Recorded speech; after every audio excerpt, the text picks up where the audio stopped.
Salutations, my name is Summer and this is Cozy Reading with Quaker Cats. Sterling was just up here.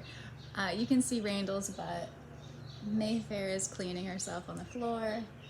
Sterling Rollo. Everybody's around this morning. I wanted to talk about what I'm currently reading, what I just finished, and yeah, some plans. So anyway, I finished listening to The Bone Code by Kathy Wrights. That's like number 20 in the Temperance Brennan series. I enjoyed it. It's what I expect from Kathy Wright's book in that series. No real surprises. It was enjoyable, but it's what you expect, if you know what I mean. So anyway, I finished reading Lonesome Dove by Larry McMurtry. This may be the best book I've ever read. I mean, ever read. It was fantastic. The characters, all the detail, and like I said, maybe it's because I watched the miniseries a couple times. Once when I was young, and then a couple months ago I watched it again with my mother. And so I already had a feel for the characters, but it was so much more intimate.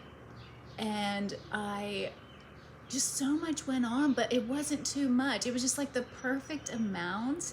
I don't know how to explain that, but it was so wonderful. It made me want to go right into the next book, which I do have on my bed, but I only read a couple sentences and I was like, no, you can't do this right now. You've committed to these other books. You need to read them. So Streets of Laredo is on my bed. I've already read Dead Man's Walk and Comanche Moon.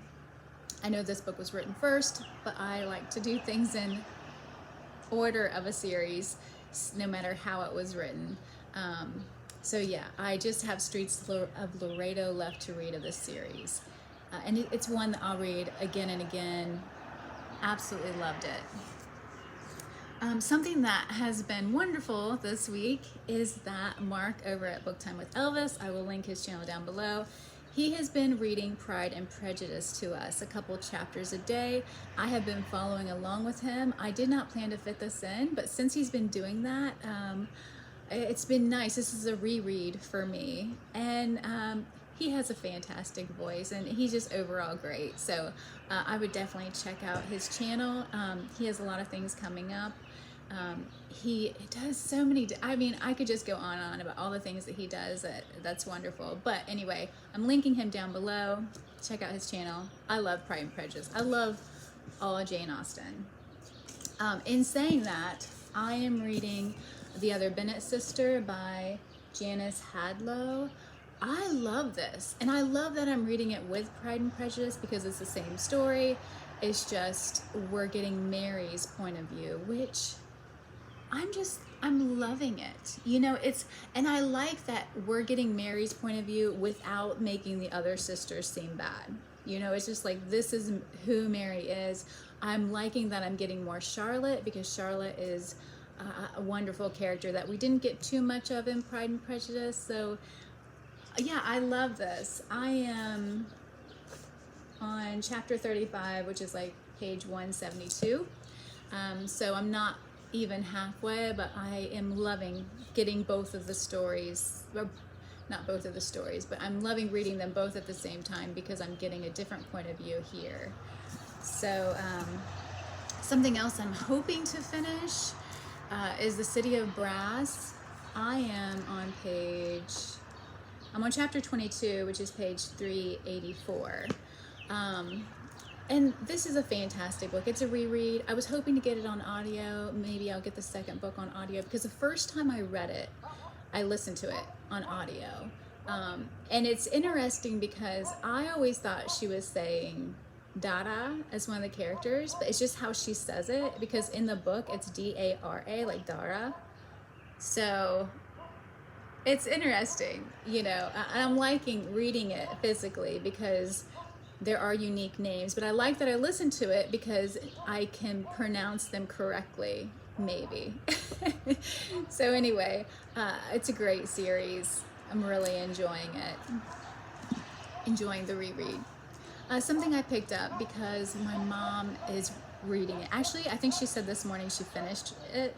And she has a different edition. She's like, your book is so tiny. Is it all in there? And I said, yes, it's all in there. It's just the print is really small. So I've only read the introduction. This is Sane Living in a Mad World by Robert Rodale, a guide to the organic way of life. I think it's wonderful. I mean, this is exactly, I mean, I've only read the introduction, but this is exactly what I need, because it's like, oh, I'm not alone. Even though I think this book was written, it's talking about the 70s. So it's, the first printing is March 1973. But I feel this way, so it makes me feel not so alone. And my mom, she loved it, so, and she's moved on to a couple of other books that she's enjoying. So I hope to have her on here with me at some point. And also my niece, who will be 15. My mom turns 70 in November, and my niece turns 15 in November. So we actually, well, my niece hasn't finished it, but my mom, we were trying to do a book club, but then it hasn't worked out, and then the book wasn't all that great, honestly. So it's like, you know, I'd rather talk about a book that we all loved. So that may happen if we all read a book that we all love. But anyway, I think this is wonderful. So something else I want to talk about real quick is that, like, as a Quaker, we have what we call Quaker queries, and through the week we, you know, contemplate, we think about different things we can do that are positive, either for our health, for someone else, for the environment, you know. And we think about it all week, and we put action to it if we can, if we're ready, or whatever. So I have something I want you guys to think about. I've been thinking about this a lot, and maybe it's because being around my niece and thinking about how I was when I was her age.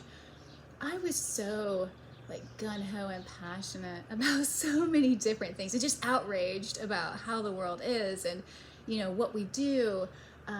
You know, I remember my mom getting a letter in the mail from Amnesty International, and I was like, I don't understand, like, how can we be okay knowing that people are suffering in other parts of the world, you know, and how can we help them? It was just, and I was that way, you know, when I was 12, I found out how meat, you know, how we got meat, and I know that's like old for some people, but I had watched videos that I probably shouldn't have watched at that age, and I just was like, how can people eat meat? Like, how can they do this? How can there be animal testing? You know, I was like so passionate about so many different things.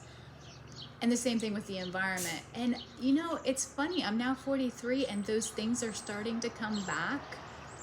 I watched that Plastic Planet, Plastic Paradise, and you know, we have a lot of things going on in the world, and it's like, it's starting to reawaken me where it's been dormant, where I've just been numb, like I've been feeling hopeless, like there's just nothing I can do to really make it, the little things I do don't make a difference. And anyway, my query, like my question of, like, to think about this is, what are you passionate about?